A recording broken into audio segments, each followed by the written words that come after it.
March 6, 1944. 23,000 feet above Germany. This is the image of defense, the textbook definition of impossible odds.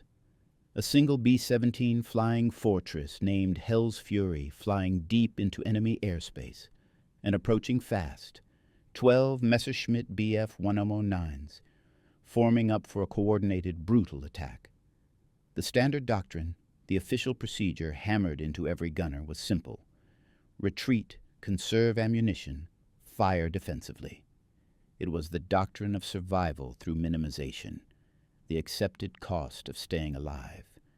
But in the tail position, Staff Sergeant Michael Mad Mike Donovan, the man sitting in the highest casualty seat in the entire Air Force, had other plans. Plans that looked to every veteran pilot on that mission suicidal. You see a dozen enemy fighters approaching, you hit the panic button. Donovan saw a dozen targets. He didn't wait for them to commit. He didn't conserve ammunition. He chose aggression. What happened next rewrote the rules of air combat forever. In the next 4 minutes of sustained, insane combat, 12 German fighters fell from the sky. 0 American casualties. The most dangerous position on a bomber became the deadliest weapon in the sky. This is the story of how desperation became doctrine, and how one man's refusal to wait for death made him a legend. To understand the 4-minute miracle, you first have to understand the man. Staff Sergeant Michael Donovan wasn't forged in a military academy. He was forged in South Boston, where he was better known as Mad Mike. Survival on those docks meant 2 things: hitting first and hitting hard. His father worked the docks, a tough, working-class background. His older brother boxed Golden Gloves. Mike learned early that waiting gets you hurt. Action is what keeps you breathing. By age 17, Donovan had been in 32 street fights. He won 28 and lost 4. He was relentless, aggressive, and entirely self-made. When Pearl Harbor struck, Donovan enlisted in the Army Air Forces. The military tried to sideline him for ground crew, but he insisted on gunnery school. It was here that he ran directly into the brick wall of military doctrine. His instructors called him reckless, too aggressive, and too willing to expose himself to return fire. He was the complete antithesis of the conservative defensive gunner they were trying to train. Donovan's response to their concerns became legendary at the school. Dead gunners don't shoot back. Live ones do. He graduated 3rd in his class, not due to superior accuracy, but due to unmatched speed. Donovan could acquire targets faster than anyone else they trained. His secret was simple and revolutionary. He didn't wait for fighters to enter his firing zone. He hunted them before they got there. The military wanted caution. Donovan delivered velocity. The conflict between the rules and the man was set. He was an outcast, a brawler, and soon he would become the greatest gunner the 8th Air Force had ever seen.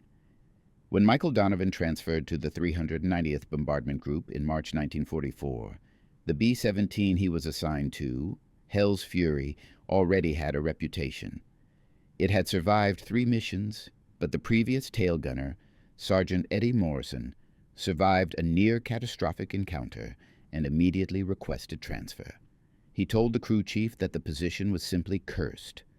Donovan, of course, volunteered immediately. The pilot, Captain James Whitmore, interviewed him personally to make sure the aggressive young gunner understood the brutal truth. The tail gunner position wasn't just dangerous, it was the suicide seat. Whitmore laid out the grim statistics. The tail gunner position had the highest casualty rate in the aircraft. 38% of the men who sat back there didn't finish their tour. The chances of getting hit were higher than anywhere else, because that position faced the German fighters' standard approach. Stern quarter high. Donovan's reply, delivered without hesitation, quantified the immense risk he was willing to accept, setting the stage for his doctrine. "Then I've got 62% odds," he said. "I'll take them." "Why?" Because I don't wait for them to shoot me. I shoot first. Whitmore studied him, then nodded. You're insane. You'll fit right in. The high stakes were established. The man willing to accept them had arrived. Donovan's first mission on March 2, 1944, targeting the ball-bearing factory at Schweinfurt, immediately caught attention. Not for his kill — he shot down one Bf-109 and damaged two more — but for his method. He was already breaking every rule. Standard tail gunner tactics involved defensive fire. Wait for the German fighters to commit to their attack runs, open fire when they entered effective range, and above all conserve ammunition to protect the aircraft. Donovan did the exact opposite. He fired bursts at fighters still forming up, deliberately wasting ammunition on targets at extreme range. His crew and officers saw recklessness. Donovan saw preventive math. He understood the cost-benefit analysis better than command. His logic was simple, and it was the first pillar of the Donovan Doctrine. One burst at 800 YD costs 20 rounds. One fighter breaking attack pattern saves 10,000 LOB of aircraft and 9 lives. The expenditure was negligible compared to the saved assets. He was trading cheap bullets for priceless lives, and the math worked. On his second mission, March 4th, he took his aggression a step further, debuting a key tactical innovation. When the Bf-109s began their attack run from 6 high, Donovan didn't track the obvious lead fighter. He did something completely unexpected. He targeted the wingman. Why the wingman? Because the wingman was not expecting return fire yet. He was flying predictable patterns to maintain formation. The lead fighter drew the defensive fire, but the wingman was exploiting the gunner's focus on the primary threat. Donovan reversed the focus. The result was immediate and catastrophic for the enemy. The wingman exploded. The lead fighter was suddenly alone and broke off immediately. The entire attack disintegrated. He had used 1,600 rounds, 80% of his load, but they hadn't taken a single hit. Donovan was no longer just defending. He was exploiting the psychology of the attacker, revealing the secret tactical weakness that no one had dared to test before. Despite his early successes, Donovan wasn't satisfied.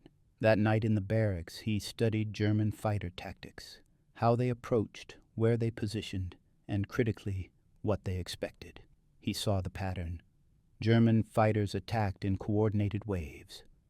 Typically 4 to 6 fighters in echelon formation approached from the stern quarter high.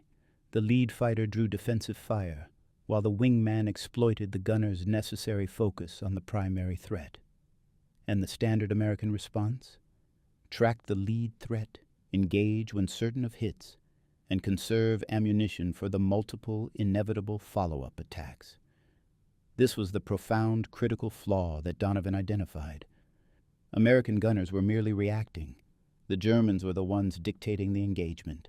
Every defensive doctrine, the very foundation of how they fought, assumed the enemy controlled the timing and the tempo of the battle.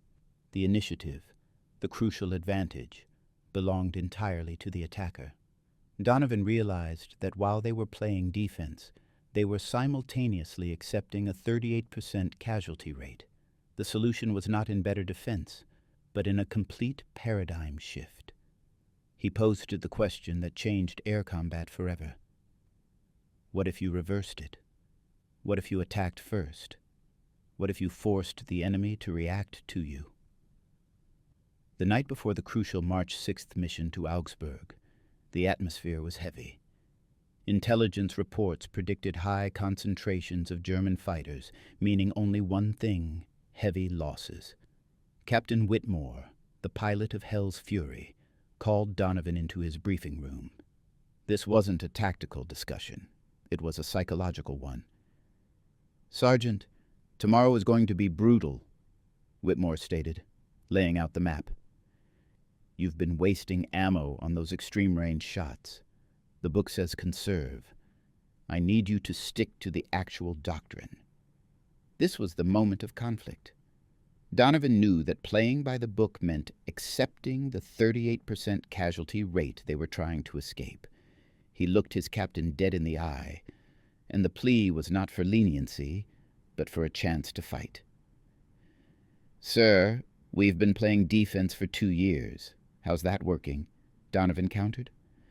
38% tail gunner casualty rate. Maybe it's time we stopped waiting to get shot." He wasn't arguing. He was challenging the fundamental logic of their survival. He requested formal permission for aggressive, preemptive fire. He needed the authority to break the rules. Whitmore stared at him, the weight of his crew's lives pressing down. He knew the tactic was insane. He also knew the current doctrine was a death sentence. Finally, a reluctant yet dramatic acceptance. "You're insane, Donovan, absolutely. You'll fit right in. Do it." The permission was granted. The conventional doctrine was broken. The stage was set for the impossible. The 12 Messerschmitt Bf-109s began their final approach at 2,000 yards, the standard distance for German pilots to begin their coordinated dive. But this wasn't standard. This time the defense hit first. Donovan didn't wait. He ignored the doctrine. He squeezed the trigger, and both 50s roared, spitting preemptive lead across the icy sky. He wasn't aiming to kill. He was aiming to disrupt. The burst, though missing its mark by hundreds of yards, achieved its goal instantly. The German formation, a perfectly orchestrated killing machine, scattered. The element of surprise, the psychological edge of the attacker, was gone. The initiative had, for the first time in the entire war, shifted from the predator to the prey.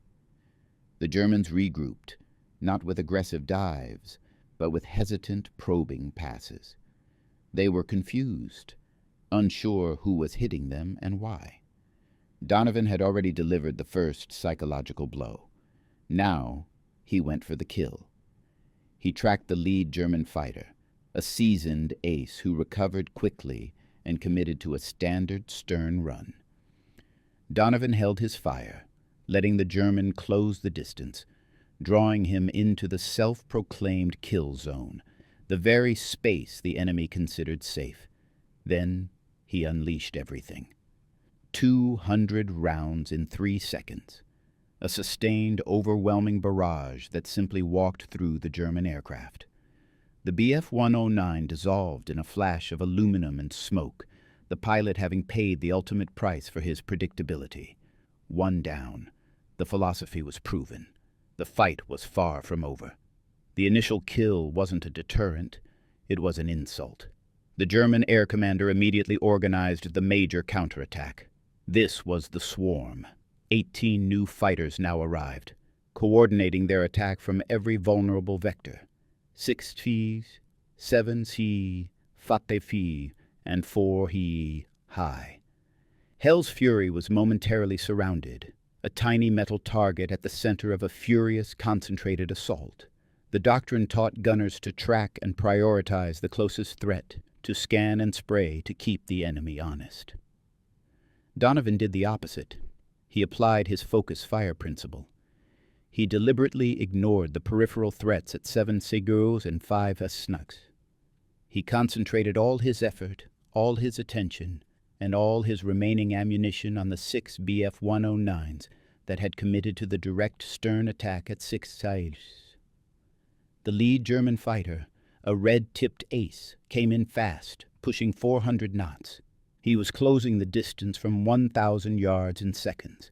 Donovan opened up at maximum effective range, 700 yards, and held the trigger for a sustained, brutal 7-second engagement. This wasn't a burst.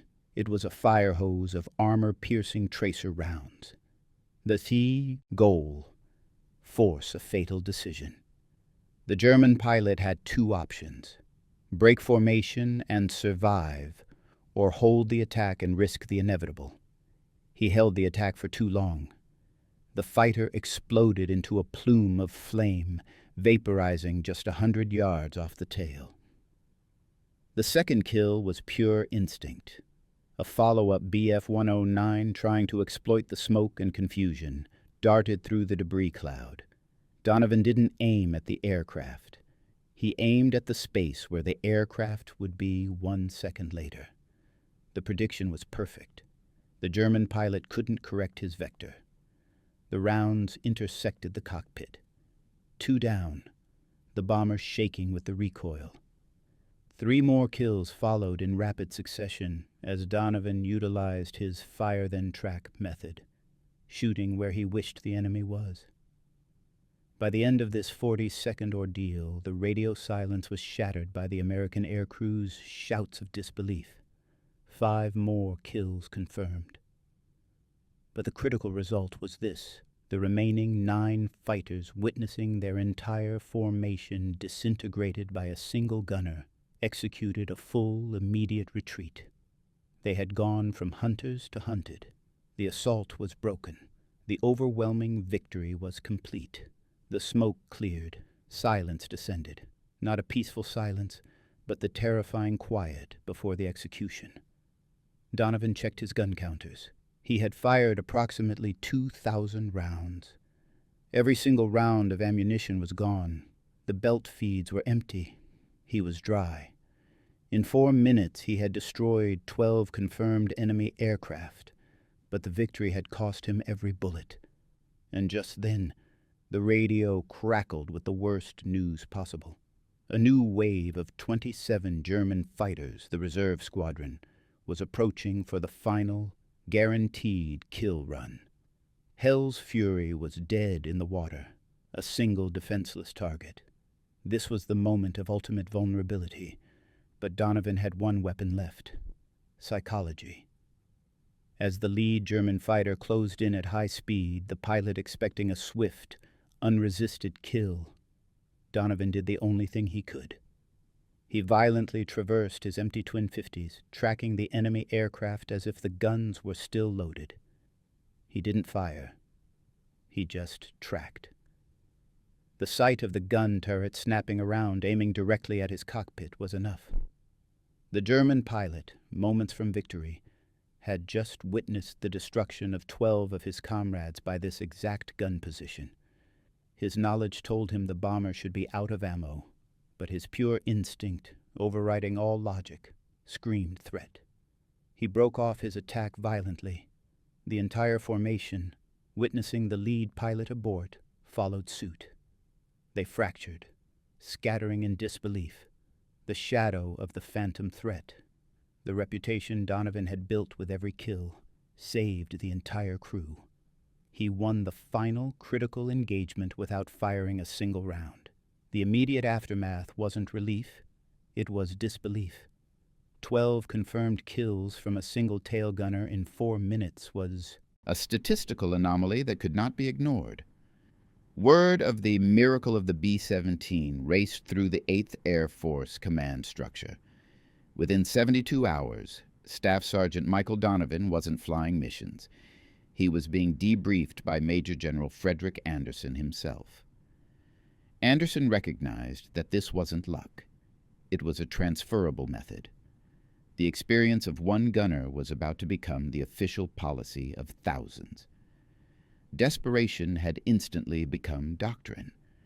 The result of this institutionalization was the Donovan doctrine of aggressive tail gunnery, a complete reversal of the conservative philosophy. For the thousands of gunners flying missions, this doctrine delivered the single most valuable thing possible: takeaways that saved lives. Here are the core principles that changed air combat forever, delivered directly from the gun turret to the briefing room. Seize initiative.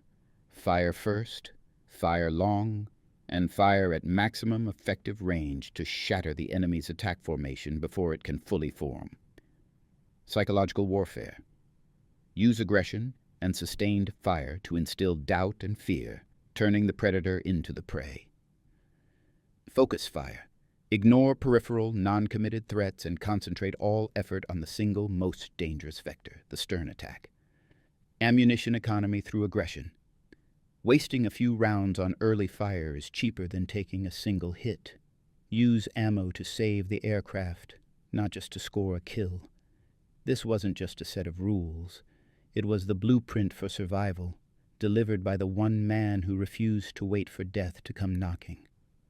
The critics who labeled the Donovan Doctrine reckless and suicidal were silenced not by rhetoric, but by hard numbers. Statistics are the ultimate, unimpeachable judge of a theory, and the numbers were devastatingly clear. Before the doctrine's implementation in early March 1944, the harsh reality was that tail gunner casualties averaged a shocking 38% failure rate. 38% of those men did not survive their tour. By June 1944, just 3 months after Donovan's single mission, the rate across the entire 8th Air Force dropped dramatically to 23%. This wasn't an isolated success. It was a systemic reduction in loss of life. The impact on the German side was even more telling. The German completion rate, the percentage of fighters successfully completing their attack run without breaking off, plummeted from an average of 52% to a mere 27%. Why? Because the enemy no longer expected a passive target. They expected an aggressive counterattack the second they entered the engagement zone. The proof of the doctrine's success was literally captured on the ground. Later in the war, captured Luftwaffe tactical manuals included a new, crucial piece of advice for fighter pilots: avoid bombers with aggressive tail gunners. They were advised to break off attacks against any formation that showed sustained, long-range fire. The numbers proved the hero's wisdom. Survival came from becoming the threat the enemy feared most. The story of Michael Donovan does not end with further fanfare or combat glory. After that single decisive mission, the brass knew his value was greater on the ground. He never flew another combat mission. Instead, he became the chief instructor for the new doctrine, personally training over 300 tail gunners in the principles of aggressive engagement. His quiet influence is almost immeasurable. Conservative estimates credit his doctrine with ultimately saving 300 American bombers and more than 3,000 aircrew lives by simply making the enemy unwilling to commit. Donovan lived the rest of his life the way he fought, with humility. He returned home to a quiet life in construction, declining interviews and refusing to capitalize on his fame.